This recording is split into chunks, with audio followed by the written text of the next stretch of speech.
Hey everybody out there, this is Seto, and hopefully you guys can hear me today. Um, I uploaded a Market Watch video earlier today. However, it seems that there was some problems with it. The audio was bad. You guys couldn't hear me with a hootenanny in hell. Uh, that's Southern talk right there. But uh, I also want to mention, guys, I am very sick. I currently actually have bronchitis. I've been coughing a lot lately, spitting up phlegm out of my throat.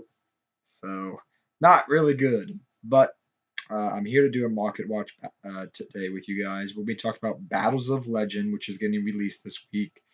Um, Past sets, older sets, things that you may want to look into or just keep an eye on in the next week because some things may get announced. Because if you guys don't know, in Japan, the same day that we get Battles of Legend, Japan on the other side of the world gets Circuit Break. As you guys know, when they get Circuit Break, there are some cards that are not announced originally that pop up. And we'll talk about some about that. So without further ado, let's get right to it. If you guys don't know already, Battles of Legend got announced this week. And for things we pretty much got, as I organized this here, I forgot to do this earlier, I apologize. For secret rares, we have Performer Pie's Odd-Eye, Synchro Dragon, White Aura Dolphin. Um, Minerva is a secret, as we guys already know. Denko Sekka is a secret, which is a beautiful secret, I should mention. Sage with the Eyes of Blue, Trishula, Cypher Lord Omega, um, Crystal Wing, MXA Invoker, Phantom Knight of Break Swords, Artifact Sanctum. I'm just going over the things that are getting reprinted that are really good. Giant Rex is a good one, which you'll probably see as an ulti here. This will be played come Nationals.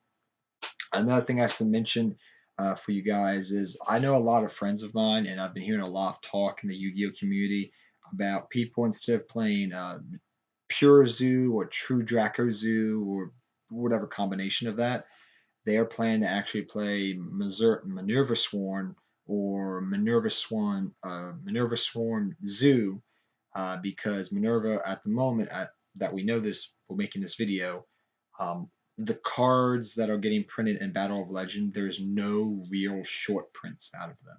From what I've heard, there's no real short prints. You've been hearing a lot of people pulling Double Minerva, Cyclone Lord Omega. There's really no short prints in a case, so to speak. So, yeah, it's a very good set.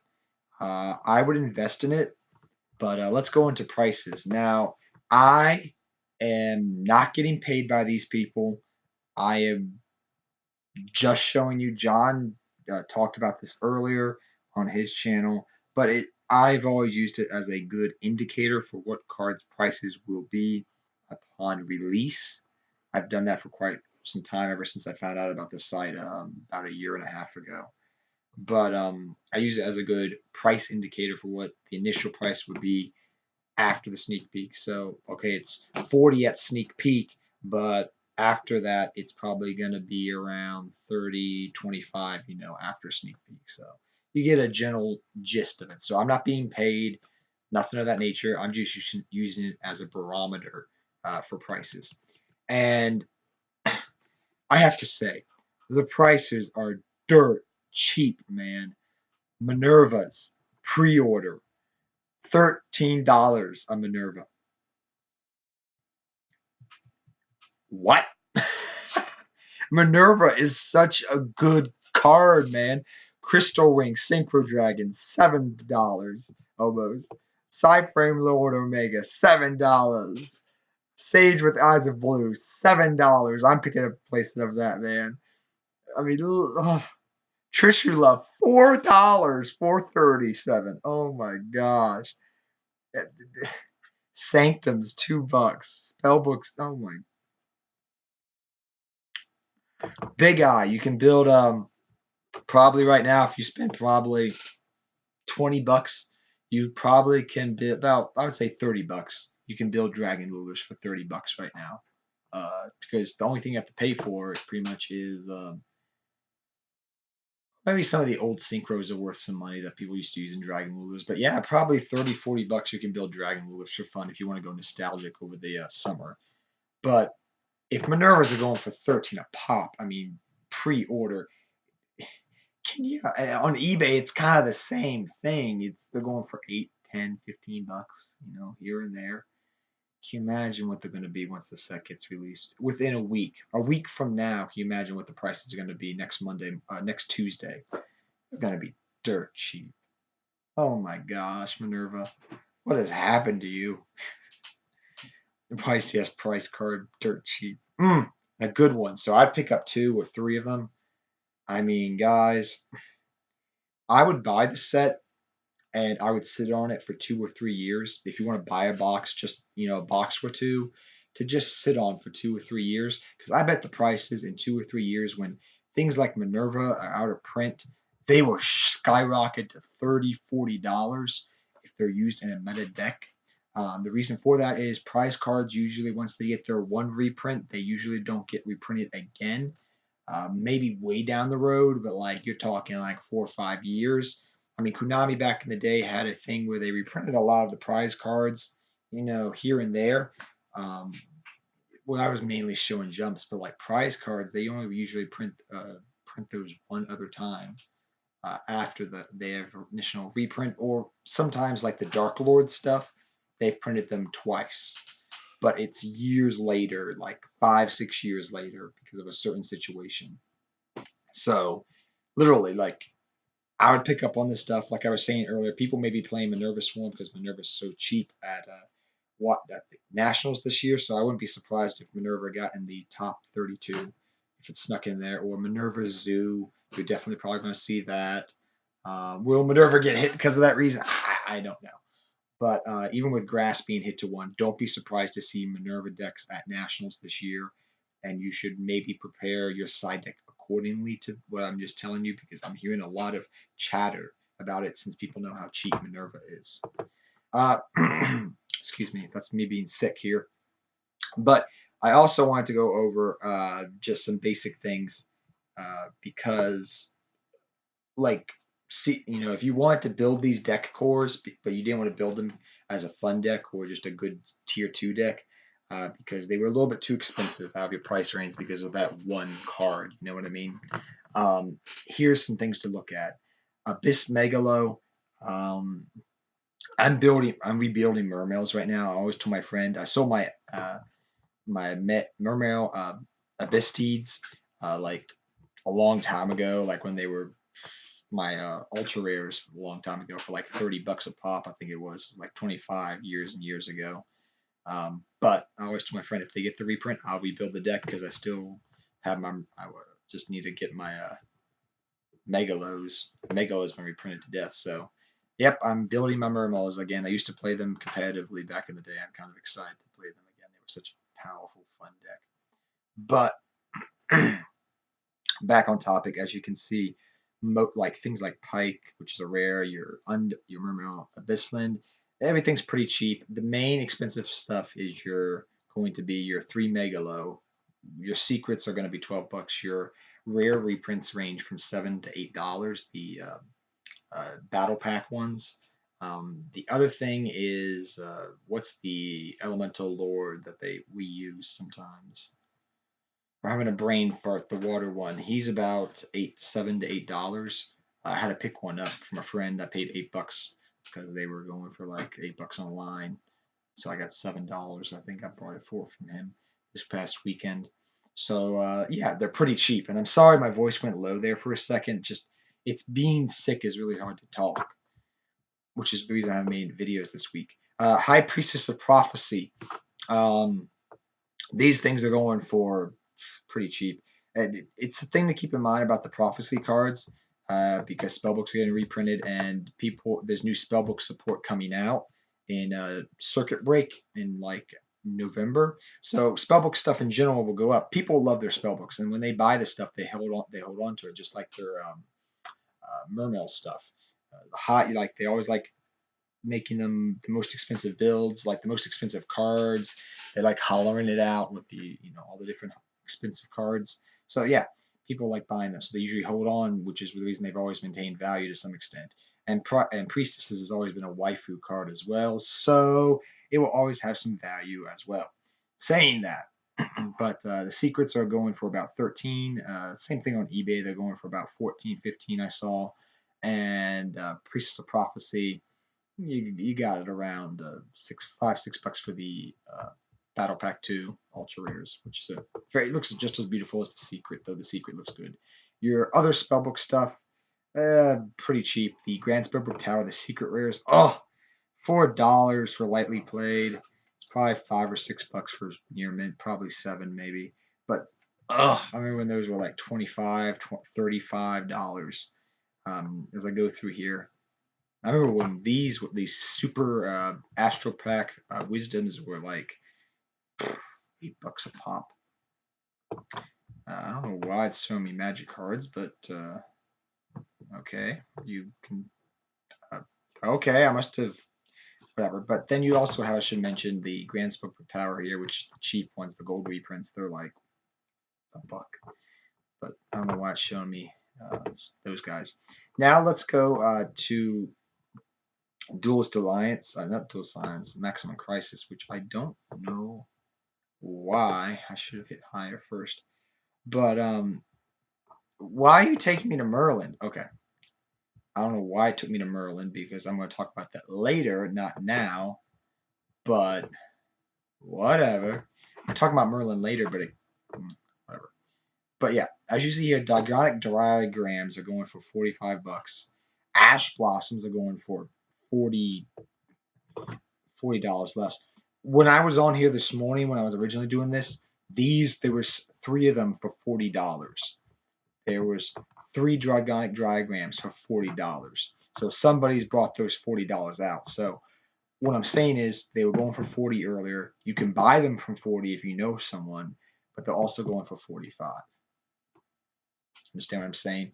Like this morning, these were 40s, and there was a $12 one here as well with no shipping plus 0 free shipping. So yeah, but they've gone down in price roughly $5 each week.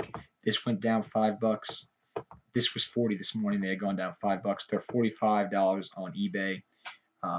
After Nationals, you're going to see people just selling this stuff off. So wait till after this weekend. Wait till like Wednesday when we do the next market wash, and we'll probably see these things crashing down to 40 to 35 maybe. So yeah. Okay. Reason I'm talking about Noble Knights now. Now, there's been a rumor going around in the community here for the last month here that Noble Knights were going to get support in Circuit Break. Now, nothing has been announced. However, Circuit Break does come out this weekend. It comes out the same day as the Battles of Legend. And it's always happened. It happened with the GKs and whatnot, that they got archetype support. We found out about archetype support, like cards that weren't announced officially by Konami and OCG. We found out about cards upon the release when Japanese players are opening up packs. So we found about information about those things when the packs were being opened. And I'm saying that there was a rumor that Spellbooks and Noble Knights were going to get support in Circuit Break. Now, Spellbooks got support in Circuit Break. We know it's Spellbook Rudra, which is a D-draw. And Noble Knights we haven't heard anything yet. So there's a very strong possibility that come Friday, Saturday, and Sunday, we're gonna find something out there about some Noble Knight support, which is the reason why I'm showing you this. So Merlins probably will go up if that's the case, and Merlins are going for about $4 strong right now, and these will get brought out if there is Noble Knight hype, because it's actually beautiful. The artwork is beautiful on these cards, and they've always been a decent tier 3 deck just for fun if you want to take to locals, or tier 2 deck that you just want to take to locals and just play with some other fun decks. But it's missing that one card, especially with link format, so hopefully they get something new. The cards that will go up also for the Noble Knight cards are going to be Merlin, like I said earlier, Madrot, which is a 6s and 7s for secrets, and $2 to $3 for the gold rares. So these will definitely go up. I promise you they will. And there's only a few on the market, it looks like, so somebody's been buying them out. Looks like the box sets are still, oh my god, $55 now. The Noble Knight Brothers will also go up. I've seen people run 2 to 3 of these and a lot of their builds. I run one of them to 2 of them. I have a second one just in case. But yeah, these will go up. And I think it got reprinted in the Mega Tins as well. So I think they're like a little bit like $1 with $2, but they will go up. Next up, I wanted to talk about one more thing, which is some stuff, which is really weird that it's doing that. Refresh for me. Which is Cyber Dark Impact. I want to talk about this, and I don't know why it's very weird. The ultra rares usually show up first, but whatever. I put highest to lowest, and it's just being weird. But yeah, some of the ultra rares are very expensive, as you guys know from like older sets. They're just expensive for no reason. But I want to talk about some of the Cyberdark stuff because we haven't gone over that in a while. Even though we know a lot of the stuff is going to reprint, but I wanted to just see, just in case there's any commons from back then, because we have these. Not because of links, because of the new rulings we have. We have these lines, we have these. I forget what it's called because I've never played it, but like you have like the new card that just got announced this past week. If another card in the opposite zone that your opponent controls is activated in the same exact zone, you can negate it. Are there any other old cards that are just randomly going up for no reason because of hype? I just want to see it with you guys. So Accumulated Fortune, that's always been a good card that's been somewhat expensive. But I also want to see what else here. You've got, this is just a snapshot from the old set. And I don't really see anything. And I'm going to go back to page 2 now just so we can go, oh, that's what happened, I see. But yeah, as we go backwards, there's nothing really that's gone up. Instant Fusions is still $1, just so you know, for moderately played, which is kind of interesting. Instant Fusion will always be a decent card, even without Nodin. It just depends upon the deck nowadays. Like Instant Fusion got popular originally with Kawakuris and Synchros, actually. Because back in the day, I remember I used to use Instant Fusion in some fun Synchro decks back in the day, because you go Instant Fusion, bring out like a level 5 Synchro, regular monster, and then I would normal summon a level 4 Synchro tuner monster, or level 3, go for Black Rose, go for Stardust, go for Scrap Dragon, things of that nature. But as you see here, there's really nothing that's expensive that's for those new mechanics, because all like Senate Switch and Blast in the Fuse, they're not popular because they're not that good. Though people keep telling me for years that Senate Switch is a good card, which maybe one day it will be, but I don't see it. And what was the last thing? Oh yeah, a little tip for you guys that level Jamas. Now, if you have any dual terminal or the old Jama tokens that were from Toys R Us, which I remember getting when I was a kid, and I just gave them to people. Holy bejeebus, they're expensive. I mean, look at these prices. That's just ridiculous. If you have these older Jama tokens from when you were a kid, they're worth money, guys. Okay, from Toys R Us. But Ojama stuff in general is expensive. Ojama Ultimate Rare Ojama Kings are $7 to $8. Ojama Blues have always maintained a price over the last 3, 4, 5 years as a $4.50 or $5 card. So you can pick these out of old bulk if you're going through. Ojama Kings are worth, the rare Ojama Kings are worth $7. Somebody brought them out, so that's the reason why. It's a joke. They think it's going to be good in the link format. Ojama Countries have always maintained a steady price of about $3 to $4. Ojama Reds have always been a good pickup of about $1.50 to $2 I can sell them for. And yeah, just the basic Ojama stuff from back in the day is actually worth money. So pretty much old Ojama stuff is worth money.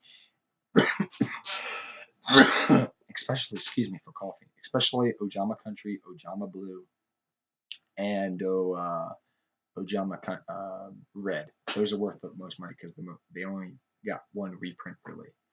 But till next time, guys, take care. Have fun dueling. Good luck dueling. Apologize this video was quite long, but I'll see you guys next time. And I hope this video did not mess up because my voice really hurts. Take care, everybody, next time, and good luck dueling to all of you. Have a happy 4th of July if you celebrate 4th of July, guys. Drink responsibly.